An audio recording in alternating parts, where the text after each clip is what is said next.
रायगडचे खासदार सुनील तटकरे यांच्या आदेशपत्रानुसार आणि आमदार ओमप्रकाश अर्थात बच्चूभाऊ कडू यांच्या संकल्पनेतून उपजिल्हा रुग्णालय पेण येथे तालुक्यातील दिव्यांगांसाठी तपासणी शिबिर आणि प्रमाणपत्र वाटप शिबिराचे आयोजन करण्यात आले होते। या शिबिरात अस्थिव्यंग, नेत्रविकार व मानसिक आजार यावर तपासणी करण्यात आली। या शिबिरात 128 नागरिकांनी उपस्थित राहून शिबिराचा लाभ घेतला। यामध्ये एकूण 28 नागरिकांना नवीन प्रमाणपत्र वाटप करण्यात आले। तसेच हर्ष भालचंद्र भगत याच्या वाढदिवसानिमित्त उपस्थित नागरिकांना चहा, नाश्ता, बिस्किटची व्यवस्था करण्यात आली होती। सदर शिबिराचा पेण तालुक्यातील दिव्यांग नागरिकांना लाभ मिळावा यासाठी प्रहार संघटनेचे पेण तालुका अध्यक्ष भालचंद्र भगत यांनी विशेष प्रयत्न केले। तसेच त्यांना राष्ट्रवादी पेण तालुका अध्यक्ष दयानंद भगत यांचे सहकार्य लाभले। यावेळी वैद्यकीय अधीक्षक डॉक्टर संध्या राजपूत, मानसोपचार तज्ञ डॉक्टर अर्चना सिंग, समाजसेवा अधीक्षक प्रतिमा फडतरे, अस्थिव्यंग तज्ञ डॉक्टर विलास चव्हाण, भौतिकोपचार तज्ञ डॉक्टर अनन्या साहू आणि इतर वैद्यकीय अधिकारी, जिल्हा रुग्णालय अलिबाग तसेच उपजिल्हा रुग्णालय पेण यांच्या माध्यमातून शिबिर पार पडले।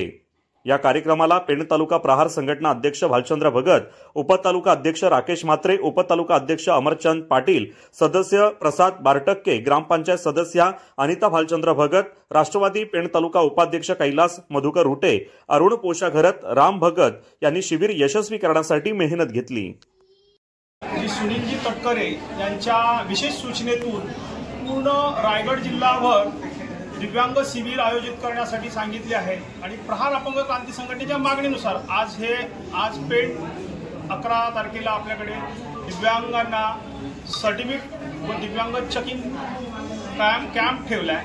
आज खेडोपाड्यातील दिव्यांग लोकांना जिल्ह्याच्या ठिकाणी जाणं अशक्य होते, म्हणून गव्हर्नमेंट आणि तटकरे साहेब खासदार यांच्या विनंतीला मान देऊन आज आपल्या सगळं जिल्हा चिकित्सक रुग्णालयांनी पेण तालुक्यामध्ये कॅम्प आयोजित केला आहे। त्यामुळे सगळ्या दिव्यांगांची आज इथे चेकिंग होणार आहे आणि त्यांना सर्टिफिकेट मिळणार आहे। त्यामुळे दिव्यांग वर्ग आमचा खुश आहे।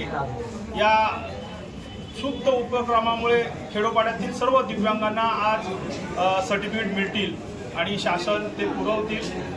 सर्व डॉक्टर कर्मचाऱ्यांनी आम्हाला इकडे वेळ दिल्याबद्दल मी सगळ्यांचे प्रथमतः आभार मानतो आणि माझे 2 शब्द पूर्ण करतो।